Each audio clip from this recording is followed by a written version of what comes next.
Group जे अंदरि हिकिड़ो अजीब और ग़रीब सुवाल आयो है, तंहिंजो मूं कोशिशि कई पर मूंखे उन जो जवाबु केॾा मिलियो न। पहिरीं सुवाल सुणो था जी। ख़ुशि आमदेद तव्हांजो सुवाल जी। जी अलसलाम जी अलहमदुल्ला। मौलाना ही नमाज पंज वक़्त पढ़े तो रोजा रखे पियो ऐं असांखे तारा बि नमाज पढ़ाए पियो। असां के इंस्टाग्राम में बनाए में कलाम अहिड़ा विझी ने भेरे में रमज़ान महीने में असांखे चयो चे तूं ही जेको बनाई आहे ई बनाए न ई गोनो है तो ई चेता गोनो मुंह ते तारा भी आंखे पढ़नी तो मुंह पुठिया पढ़ो जे न पढ़नी हुई तो की वांदो न।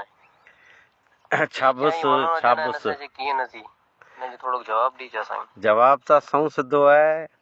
जमात के इमाम के आमणी के छाबुस आके मुबारकियूं।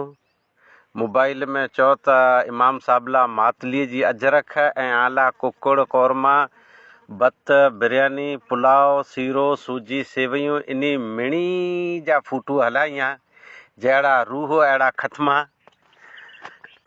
हाणे हिन जो जवाबु मूं वटि त आहे न, पण इमाम साहब जे कॾहिं म्यूज़िक सां एॾी मोहबत रखें था ऐं कलाम बलाम से पण इंस्टाग्राम ते हलाइनि था ऐं बेधड़क चवनि था जे गुनाह पवंदो त पिंड ते पवंदो। त हाणे पोइ हिकिड़ो कलाम आऊं अॼु सुणाए छॾियां थो। मौलाना साहिबु जंहिं मौलाना जे बारे में ही सुवाल पुछणो इन जे बारे में ॿिया उलमा त वारिसुल अंबिया रहिया मुत्तकी आई।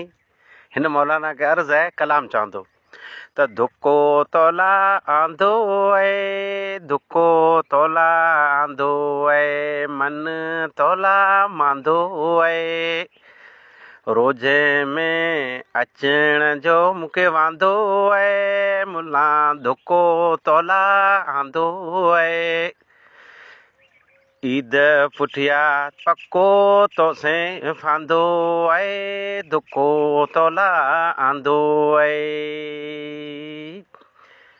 सुवाल अहिड़ो अजीबो ग़रीब आहे, हिन जो सही जवाबु न ॾेई सघियुसि, तंहिंजी माफ़ी चाहियां थो। हज़रत उमर नारियां पियो जे केॾा होए मीट कई त हज़रत उमर ज़मीन मथे आहे न। जे हज़रत उमर खे त ओॾो होए त इंशा अल्लाह अॻई इन मथे कुवार उगाए पोइ अॻई अॼु पढ़ूं।